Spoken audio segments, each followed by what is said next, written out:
Hoje nós vamos falar sobre a comunicação, sobre como esse fator, né, possivelmente dificultador ou facilitador nas relações interpessoais, né? O pastor Guerra sempre traz para a gente conceitos, né?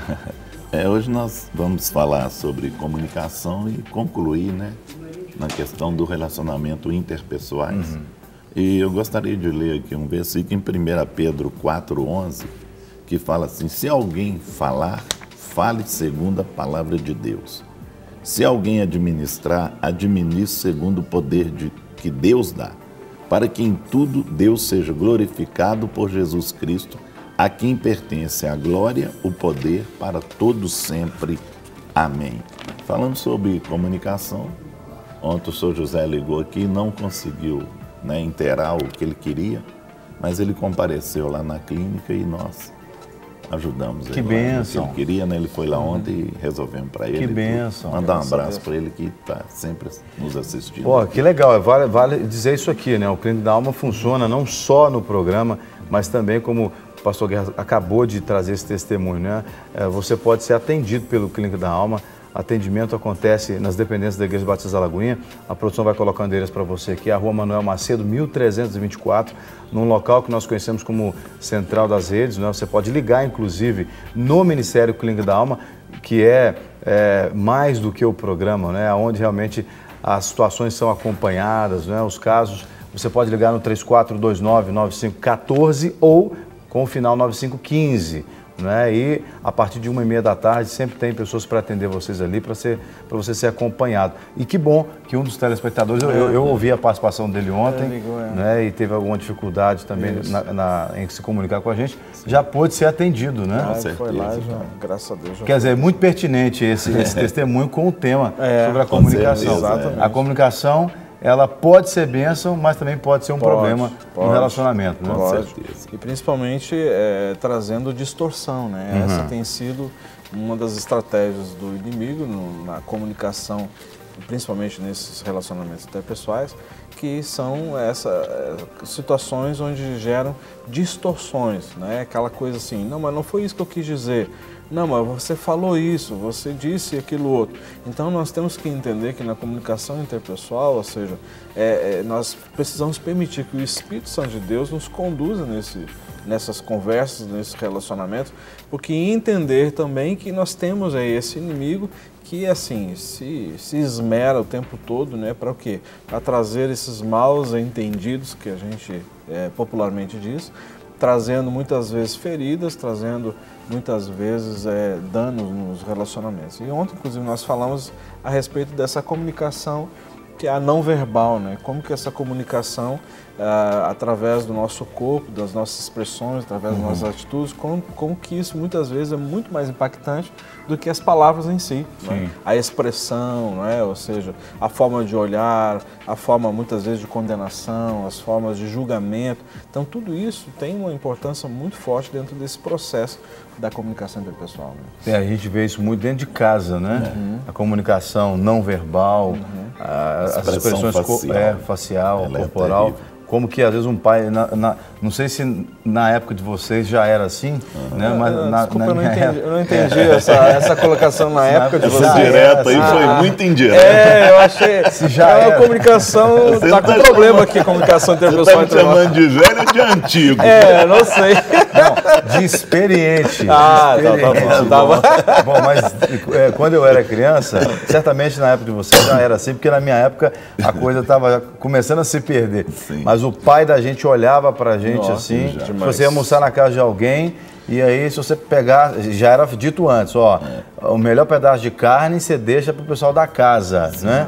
Quando você ia visitar alguém. Então aí a gente, meninos fomeados, né? Já ia pegar a coxa do frango no domingo, por exemplo, ali, o pai já dava aquela olhada assim, você já sabia, né? Se eu pôr a mão nessa coxa de frango, eu tô roubado.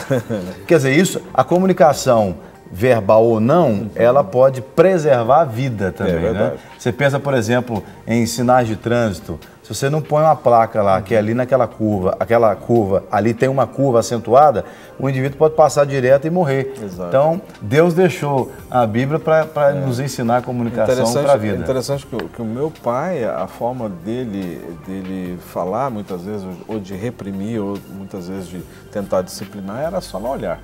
Era o olhar. Se começava a regalar o olho, casca fora, porque o negócio vai sobrar.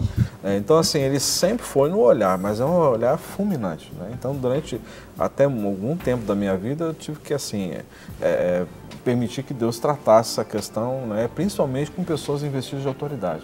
Né? Quando o olhar, às vezes, a forma da pessoa assim, que nem você está me olhando, então assim, gerava muitas vezes... Fazendo cara de bravo para ele aqui. Então gerava muitas vezes insegurança, o sentimento de desaprovação, né? Pô, estou sendo desaprovado. Então isso é uma coisa que marca, e a fisionomia marca muito mais do que as palavras, né? Óbvio. Agora, às vezes a pessoa até esquece do que ela disse, mas as feições, isso aí marca. Sim, você está falando, eu estou lembrando da história de um menino que o irmão dele falou com ele, ó, nós vamos almoçar na casa e você pega o bife pequeno, que é por educação pegar o pequeno. Aí sentaram e colocaram os bifes lá, uns grandes, pequenos, sobrou dois, né? Um grande e um pequeno. O menino foi lá e pegou o grande. Aí quando ele chegou em casa, ele falou, não falei para você pegar o pequeno? Ele falou assim, você é mais educado do que eu. Você não ia pegar o pequeno? Eu falei, então já antecipei, peguei o grande. Saiu na frente. Já resolveu o problema. É questão de... A comunicação tem que ser muito bem clara. Muito bem clara, não dá. Pastor Rogerinho, na sua opinião, pela experiência, né, ali no gabinete, você acha que os homens têm mais dificuldade de comunicar do que as mulheres ou não? Porque a gente pensa que as mulheres falam muito, etc e tal, mas às vezes as mulheres podem ter uma dificuldade de ter uma comunicação clara, essa é a minha opinião. Às vezes não. Na sua opinião, o que você acha? Olha, os homens eles têm mais dificuldade em verbalizar. Isso não significa que ele tenha mais dificuldade de comunicar. Né? Então, a gente estava falando aqui de uma comunicação não verbal, e o homem comunica não verbalmente e de uma maneira muito intensa. E, inclusive, a própria presença, em alguns momentos, já é uma presença que impõe um nível de comunicação para o resto da família. Então, por exemplo, o meu avô, ele chegava em casa, ele não precisava falar absolutamente nada. Na hora que ele chegava em casa, todo mundo, só pela presença dele, já mudava. E eu nunca vi meu avô levantar a voz para ninguém, absolutamente ninguém. Então, assim, agora, ele não comunicava? Sim, ele comunicava, sim. A presença dele comunicava, as atitudes dele comunicavam, e ele sempre teve esse nível de comunicação. Não era uma pessoa de falar muito. Aliás, também ele tinha pouco espaço para isso. Minha avó falava muito. Compensava tudo. Mas ele nunca foi esse tipo de pessoa. Agora, quando a gente pensa na comunicação, e não só a comunicação não verbal através do olhar, a nossa própria atitude ela comunica. Né? Então, muitas vezes, a pessoa espera uma atitude nossa. E aí sim, aí eu entendo que o homem ele responde às comunicações ou à expectativa de comunicação de uma maneira muito mais lenta do que a mulher. Então, a mulher pergunta, ela quer uma resposta. O homem, ele tarda muitas vezes em dar uma resposta ou responder à medida que aquela comunicação ela é requisitada. Então, o homem tem essa dificuldade. Agora, olha que interessante, como que a comunicação pode abençoar ou não alguém? Domingo a gente estava no culto em inglês, mas ao longo do dia, a gente tem um grupo no WhatsApp e a gente sempre se comunica dentro desse grupo, pedindo oração, passando algum recado e tal. E tinha um dos membros que frequenta o culto de inglês com a gente que ele estava desesperado, pedindo oração, porque o pai dele tinha sofrido um infarto, estava no hospital e ele não conseguia falar com a mãe e não sabia o que estava. O cara estava desesperado. Então o cara passou o dia sofrendo. Quando foi ontem, ele mandou uma mensagem dizendo o seguinte, que tudo não passou de um mal entendido. O pai dele, aí ele conta a história toda. O pai dele foi fazer um exame de rotina no hospital. Estando lá no hospital com a mãe dele, para esse exame, um tio, ou seja, irmão do pai, chega de ambulância com o nariz quebrado por uma queda que sofreu. A avó liga para uma filha, né, ou seja, para uma irmã do pai dele que mora no exterior, conta o episódio do irmão que quebrou o nariz, né, que estava no hospital e coincidentemente encontrou o outro irmão lá também. E aí a tia que mora na Europa liga para ele dizendo para ele o seguinte: olha, a sua avó, minha mãe me ligou dizendo que seu pai está no hospital, está ruim, chegou de ambulância no hospital e não tem notícia. Tudo. Mas acabou, acabou com o dia do menino. Imagina. O menino quase morreu, ele quase teve um infarto ao longo do dia por causa de um problema de comunicação. Quer dizer, a gente não sabe aonde é que houve a comunicação truncada, mas houve uma falha na comunicação muito séria que poderia ter causado um problema muito maior, né, na vida de alguém, mas trouxe um sofrimento. Durante algumas horas trouxe um sofrimento, né? E às vezes a gente hoje em dia, no século XXI, o século da comunicação, porque nós vivemos hoje na era da informação, você liga o seu computador, você tem milhares e milhões de informações assim ao seu dispor. O famoso Google, então, sabe de tudo, né? Então, você tem, ainda assim, nessa época, problemas sérios de comunicação. Sim. As pessoas ali com os smartphones se comunicando com o mundo todo, mas dentro de casa tendo dificuldade de comunicação e quebrando as relações interpessoais. Uma questão que eu vejo assim, preocupante das mídias sociais é a questão de você falar determinados assuntos dessa forma, ou através do Face, ou através de qualquer outra mídia social, e falando assim de uma forma muito objetiva, então tratando muitas vezes até de assuntos delicados. Então, quando a pessoa começa a tentar tratar de assunto delicado pela rede social, eu disse, olha, vamos parar por aqui, porque a melhor coisa que tem é a gente conversar pessoalmente. Porque mais opções de más entendimentos pode acontecer por conta desse tipo de comunicação. Não, mas não é isso que eu quis dizer. Não, então, para por aqui. Vamos sentar e vamos conversar pessoalmente, porque certos assuntos não dá para você falar através de mídia eletrônica. Até mesmo porque o ser humano, ele é um ser relacional, emocional. Nós somos um ser social, emocional, relacional. Sim.